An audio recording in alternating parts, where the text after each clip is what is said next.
रजनी को गए कई महीने हो गए। श्रुति को संभालना मेरे लिए बहुत कठिन होता जा रहा है। लाख कोशिशों के बावजूद भी मैं अपनी बेटी श्रुति की माँ का फर्ज अदा नहीं कर पा रहा। ऊपर से मेरे कपड़ों का कारोबार भी ठप हो गया है। अब मेरे पास दूसरी शादी करने के सिवा कोई दूसरा चारा नहीं है, क्योंकि इससे श्रुति को माँ मिल जाएगी और मुझे एक पत्नी। महेश श्रुति की परवरिश के लिए शोभा के साथ दूसरी शादी कर लेता है। शादी की रात महेश शोभा से कहता है, शोभा, मैंने ये दूसरी शादी सिर्फ अपनी बच्ची की परवरिश के लिए की है। उम्मीद है हम दोनों एक दूसरे की बच्चियों के माता पिता बन पाएंगे। जब आप मेरी अनाथ बेटी को पिता का नाम दे सकते हैं, तो मैं श्रुति की माँ क्यों नहीं बन सकती। मैं अब अपनी दोनों बेटियों से एक समान प्यार करूँगी। इस तरह दोनों पति पत्नी अपनी सोच को एक दूसरे से साझा करते हुए एक नए जीवन की शुरुआत करते हैं। अगली सुबह श्रुति अपनी सौतेली सुंदर बहन कंचन के पास आकर कहती है, कंचन, चलो खेलते हैं। दूर हट मुझसे काली कलोड़ी, मुझे छूने की तेरी हिम्मत कैसे हुई? मेरी सुंदरता पर अपनी क्रूरता का काली पोतना चाहती है तू? अरे कंचन, ऐसे बात करते हैं अपनी बड़ी बहन से? माँ, मैं इस काले कोयले को अपनी बड़ी बहन नहीं मानती। ये सिर्फ मेरी सौतेली बहन है। कंचन रूखे अंदाज में श्रुति को कड़वी कड़वी बातें बोलकर वहाँ से चली जाती है। उसी रात श्रुति अपनी सौतेली माँ के पास जाती है और कहती है, माँ, आज मुझे आपके साथ सोना है। मुझे मेरी माँ की बहुत याद आ रही है। खबरदार, जो मेरी माँ के करीब भी आई तो कोयला खदान कहेगी। तेरी माँ तो मर गई है, ये मेरी माँ है। मेरी माँ कभी मारेगी क्या, मनहूस कहीं की? श्रुति रोते भी लगते अपने पिता के पास चली जाती है। तभी शोभा कंचन से कहती है, कंचन, इतनी कठोरता सही नहीं बिटिया। वो काली कंगली मुझे भी फूटी आग नहीं भाती, मगर ये घर उसके पिता का है। अगर उसे पता चल गया कि हम दोनों माँ बेटी उस काली कूड़न से नफरत करते हैं, तो वो हमारा दाना पानी यहाँ से उठ जाएगा। इसलिए मुझे अपना स्वाद साधने के लिए उस कोयला खदान से प्यार का नाटक करना पड़ेगा। इस तरह समय बीतता है। एक शाम घर लौटते वक्त बदकिस्मती से महेश की एक दुर्घटना में जान चली जाती है, जिसके बाद श्रुति के साथ सौतेली माँ बेटी अपना असली रूप दिखाना शुरू कर देती है और श्रुति के ऊपर मुसीबतों का पहाड़ टूट जाता है। अरे अब काली कंगली, पूरा घर फैला हुआ है और तू मजे से पलंग पर सो रही है। घर का काम क्या तेरा मरा हुआ बाप करेगा या तेरी मरी हुई माँ? माँ, आप कंचन के जैसे रूखे अंदाज में क्यों बात कर रही हैं? बंद कर मुझे माँ बोलना और चलकर घर और बर्तन को साफ कर। अब तक सिर्फ तूने शोभा की ममता देखी है, गुस्सा नहीं। पिता की मौत के बाद सौतेली माँ के खौफनाक रूप से सहमी हुई श्रुति घर के काम काज करने लगती है।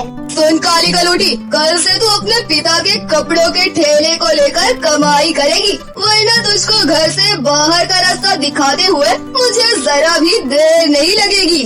घर से बेघर होने के डर से श्रुति अगले दिन से कपड़ों का ठेला लिए बाजार की ओर जाने लगती है।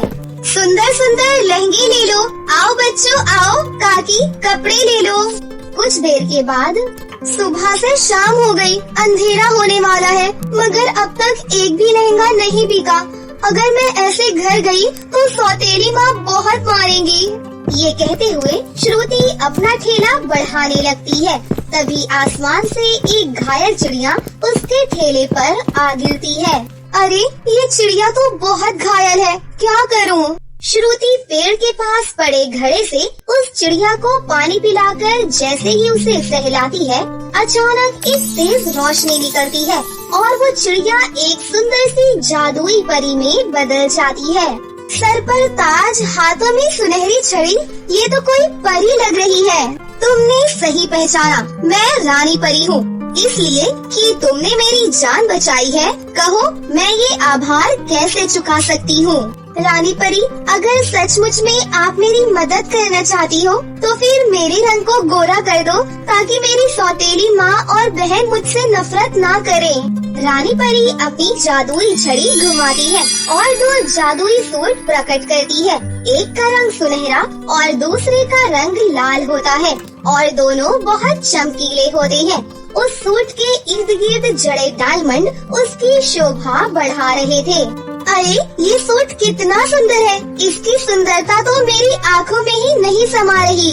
श्रुति, ये दोनों कोई साधारण सूट नहीं बल्कि जादुई इच्छा पूरी करने वाले सूट हैं। सुनहरा सूट तुम्हें सोने से लेकर खान पान सब कुछ मुहैया करेगा और इस लाल सूट को जैसे ही तुम अपने तन पर पहनोगी तुम्हारा चेहरा चांद सा चमकेगा। दोनों जादुई सूट के बारे में बताकर परी वहाँ से ओझल हो जाती है। तभी श्रुति कहती है, सूरज ढल चुका है, थोड़ी ही देर में सारा गांव अंधेरे से सराबोर हो जाएगा। हे रानी परी के जादुई सूट, मुझे कुछ पैसे दे दो।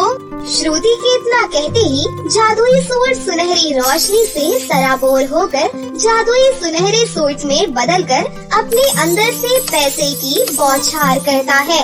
अब इन पैसों के बलबूते मेरी सौतेली माँ मुझे नहीं सताएंगी। फिर श्रुति अपने कपड़ों के ठेले के साथ घर की ओर निकल जाती है। ये लो माँ, आज के कपड़ों की कुल कमाई। आधी रात को श्रुति लाल जादुई सूट को जैसे ही पहनती है तो एक चकाचौंध चमकीली चमक उसे सर से पांव तक सराबोर करती है और जैसे ही श्रुति आईने में अपने आप को देखती है तो कहती है, ये तो कमाल हो गया, इस जादुई लाल सूट ने तो मेरी काया ही पलट कर दी। कहीं ये मेरा सपना तो नहीं? क्या सचमुच मेरी बदसूरती खूबसूरती में बदल चुकी है? तुम्हारा शुक्रिया जादुई लाल सूट। श्रुति अपने सुंदर गोरे चेहरे को देखकर खुशी से फूली नहीं समाती। मुझे बड़ी जोरों की भूख लगी है। मेरी सौतेली माँ मुझे खाने को सिर्फ एक ही रोटी देती है। ऐ मेरी जादुई सुनहरे सूट, मुझे बहुत भूख लगी है। इस भूखी की भूख का प्रबंध करो। इतने में जादुई सूट हवा में उड़ते हुए हवा के बीचों बीच रुक जाता है और अपने अंदर से स्वादिष्ट स्वादिष्ट खानों की बौछार करता है। अरे वाह, मेरे सुनहरे जादुई सूट, तुमने तो खाने का खजाना ही लगा दिया। पिताजी के जाने के बाद मुझे भरपेट खाना आज तक नसीब नहीं हुआ, मगर आज मैं दिल खोल कर खाऊंगी। इतने दिनों से भूखी श्रुति कुछ ही समय में सारा खाना चटकर जाती है, जिसके बाद श्रुति अपने जादुई लाल सूट को पहने चैन से सो जाती है। फिर अगली सुबह, ऐ मेरी जादुई सूट, मुझे मेरे पिता के कारोबार को आगे बढ़ाना है, मेरी सहायता करो।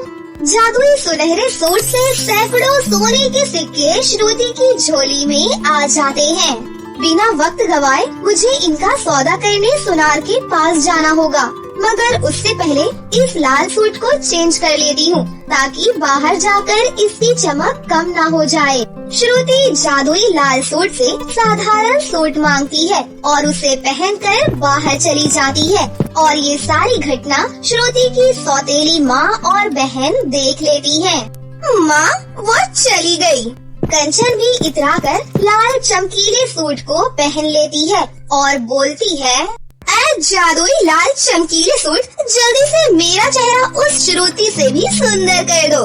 कंचन के स्वार्थी शब्द सुनकर जादुई सूट उसके चेहरे को काला कर देता है। क्या हुआ कंचन, तुम्हारा रूप सुंदर होने की जगह कोयले के जैसा काला क्यों पड़ गया? श्रुति, मुझे माफ कर दो, तुम्हारे जितना सुंदर चेहरा पाने की चाहत में मैंने चमकीले लाल सूट को पहन लिया। मुझे ये काला और भद्दा रूप नहीं चाहिए, कुछ करो या मुझे मेरी पुरानी पहचान ही लौटा दो। ऐ मेरे जादुई लाल चमकीले सूट, कंचन को उसका पुराना रूप उसे लौटा दो। इतने में लाल चमकीले सूट से अचानक से रोशनी कंचन के रूप को सर से पांव तक जैसे ही सराबोर करती है, उसका सुंदर रूप लौट आता है। श्रुति, मैंने तुमसे ज्यादा सुंदर बनने के लिए जादुई सूट का इस्तेमाल किया, मुझे माफ कर दो। क्यों कंचन, काला रूप एक पल भी गवारा ना हुआ तुमसे? तुम दोनों माँ बेटी जब मेरे चेहरे को लेकर ताने मारती थी तो मेरा दिल भी ऐसे ही तार तार हो जाता था।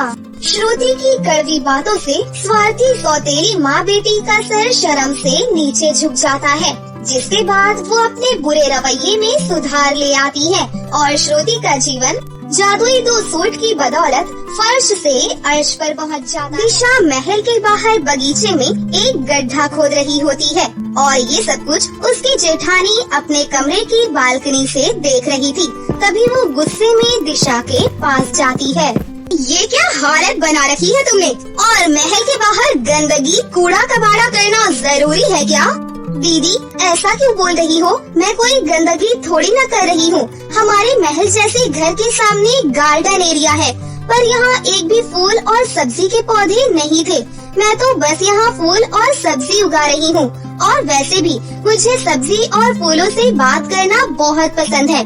मैं अपने मायके में भी अक्सर खाली समय में सब्जी और फूलों की खेती ही करती थी। दिशा की बातें सुनकर कमोलिका का मुंह बन जाता है और वो महल में जाती है और अपनी सास से अपनी देवरानी की शिकायत करती है। माँ जी, मैंने तो आपसे पहले ही कहा था, इस गवार को इस घर की बहू मत बनाओ। देखो तो जरा एक बार अपनी उस गवार छोटी बहू को महल के बाहर गार्डन में कैसे गंदगी कर रही है। भाभी, मेरी दिशा के बारे में ऐसा मत बोलो। वो बस सब्जी और फूल ही तो उगा रही है। हाँ बहू, ईशान बिल्कुल ठीक कह रहा है। और वैसे हमारे गार्डन में एक भी फूल का पौधा नहीं है। अगर बहू 2-4 फूल और सब्जी उगा भी लेगी तो क्या ही फर्क पड़ता है। इनसे तो कुछ कहना ही बेकार है। पता नहीं उस गवार ने कौन सा जादू कर रखा है इनके ऊपर। अपनी सास और देवर की बातें सुनकर एक बार फिर कमोलिका का मुंह बन जाता है। अब इसी तरह कुछ दिन बीत जाते हैं और धीरे धीरे दिशा के द्वारा उगाए गए सब्जी और फूल उगना शुरू हो जाते हैं और ये देखकर दिशा बहुत खुश होती है।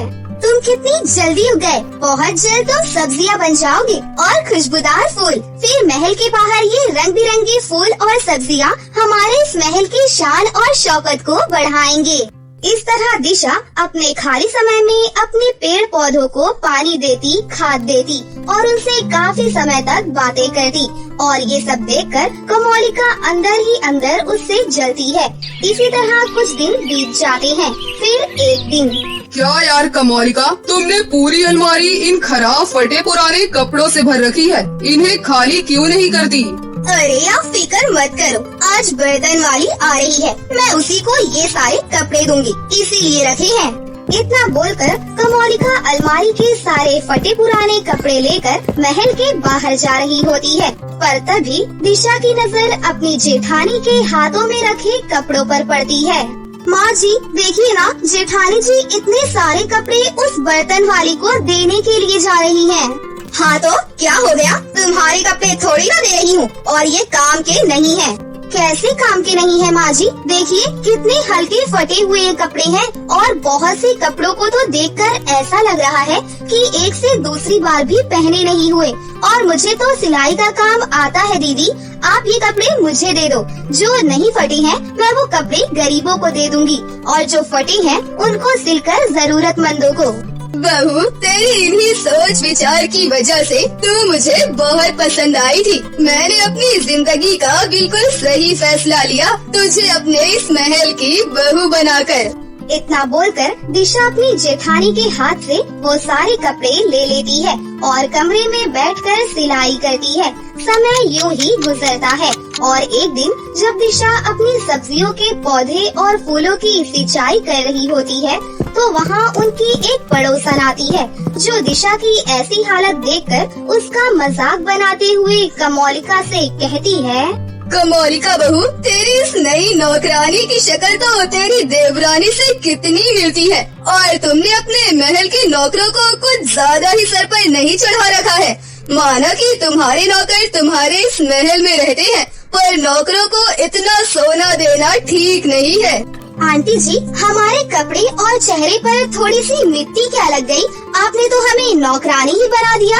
हम नौकरानी नहीं, इस घर की छोटी बहू हैं और यहाँ हम अपनी सब्जी और फूलों को पानी ही तो दे रहे हैं। चुप करो तुम। आंटी को गलत फहमी हुई, इसलिए उन्होंने तुम्हें सिर्फ नौकरानी कहा, वरना जिस तरह से तुम अपने पेड़ पौधों से बातें करती हो ना, कोई तुम्हें देखकर पागल कह देगा।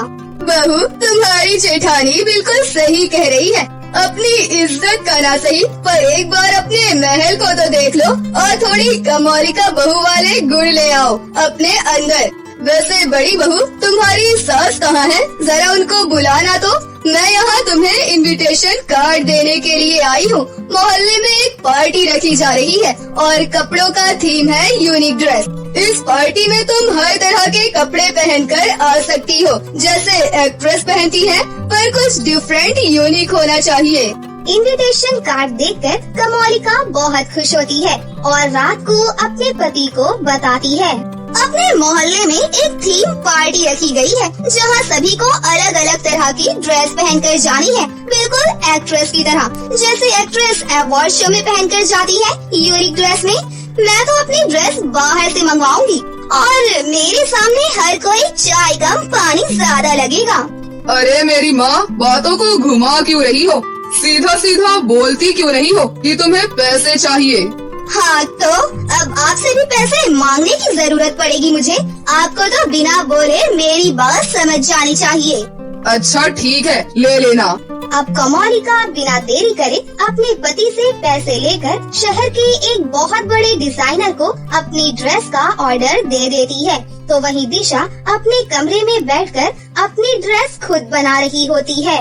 यार दिशा, तुम क्या करती हो? सारी रात तुम्हारी सिलाई मशीन की वजह से मैं सो ही नहीं पाता। पिछले 3 दिनों से तुम रात भर जाकर बस सिलाई करती जा रही हो।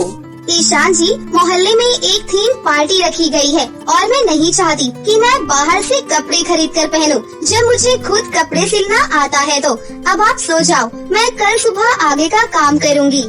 इतना बोलकर दिशा सिलाई करना बंद कर देती है और अगली सुबह एक बार फिर से अपनी सब्जी और फूलों के पौधे के पास जाती है और उनसे बातें करती है। तुम्हें पता है, पिछले 3 दिनों से मैं अपनी एक ड्रेस बना रही हूँ, जिसे तैयार होने में अब भी 10 दिन लगेंगे। पर तुम देखना, जब मेरी वो ड्रेस बनकर तैयार होगी तो सब हैरान हो जाएंगे। अच्छा, अभी मैं चलती हूँ, मुझे अपनी ड्रेस बनानी है। सब्जी और फूलों के पौधे से बात करके दिशा एक बार फिर से घर में वापस जाती है और अपनी ड्रेस बनाने लगती है। देखते ही देखते 15 दिन बीत जाते हैं और एक दिन दिशा अपनी ड्रेस अपनी सास को दिखाती है। माँ जी, ये देखिए मेरा गोटेदार लहंगा। अरे वाह बहू, ये तो बहुत सुंदर लहंगा है। 1 मिनट माँ जी, मैंने आपके लिए भी बनाया है। ये देखिए, ये है आपकी 90 के दशक की साड़ी, जैसे हीरोइन पहना करती थी। बहू, मानना पड़ेगा तुझे, कुछ तो बात है तुझमें, पर मुझे इसकी जरूरत नहीं थी। मेरे पास तो बहुत सारे कपड़े रखे हैं, मैं उन्हीं में से कुछ पहन लेती। माँ जी, ये ड्रेस थीम पार्टी की है, तो आप रखी हुई चीज कैसे पहन लेती? आप पार्टी में यही पहनना।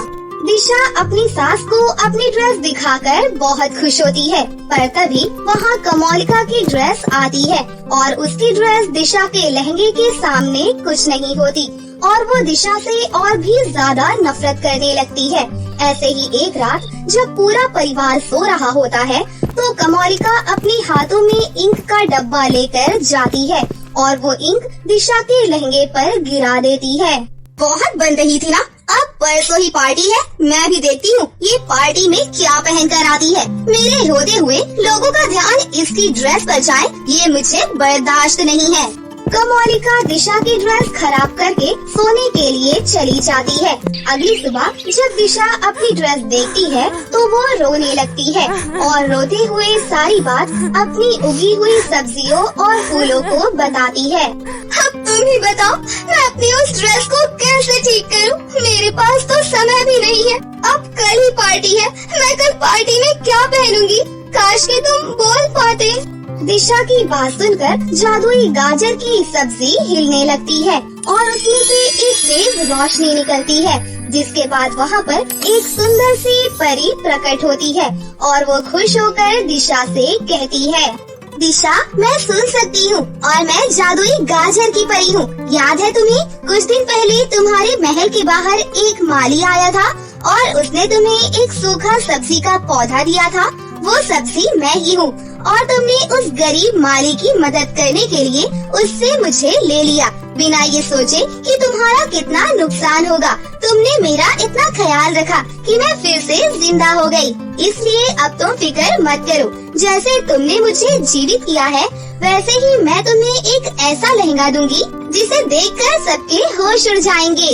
इतना बोलकर एक बार फिर उस गाजर की परी की छड़ी में से तेज रोशनी निकलती है और दिशा के सामने सब्जी का बना हुआ एक बहुत ही प्यारा सा लहंगा आ जाता है। अरे वाह, ये लहंगा तो सच में बहुत सुंदर है। अगर मैं इसे पार्टी में पहनकर जाऊंगी तो सबकी नजरें सिर्फ मुझ पर ही होंगी। शुक्रिया मेरी प्यारी गाजर की परी। गाजर की परी की मदद से दिशा को एक सब्जी का लहंगा मिल जाता है और पूरा परिवार तैयार होकर अपने महल से पार्टी में जाता है और दिशा सबसे लास्ट में आती है। और जब पार्टी में सब दिशा का लहंगा देखते हैं तो सब उसके लहंगे की खूब तारीफ करते हैं और ये सब देखकर कमोलिका और जल जाती है। मैं चाहे कुछ भी कर लूं, पर तारीफ यही बटोर ले जाती है। दिशा का लहंगा देखकर जहाँ कमोलिका उससे जलती है तो वहीं सब उससे उसके लहंगे के बारे में पूछते हैं। अरे वाह दिशा बहू, तेरा ये सब्जियों का लहंगा कितना अच्छा और यूनिक है। वाकई में तू बहुत टैलेंटेड है। मेरी बहू है ही इतनी होनहार, मुझे इस पर नाज है। इस तरह सब पूरी पार्टी में दिशा के सब्जियों के लहंगे के बारे में बात करते हैं और उसकी फोटोज लेकर सोशल मीडिया पर पोस्ट करते हैं और देखते ही देखते वो दिशा पार्टी की आन बान और शान बनकर सबकी वाहवाही बटोर लेती है और वहीं कमोलिका मुंह बनाकर वहाँ से चली जाती है।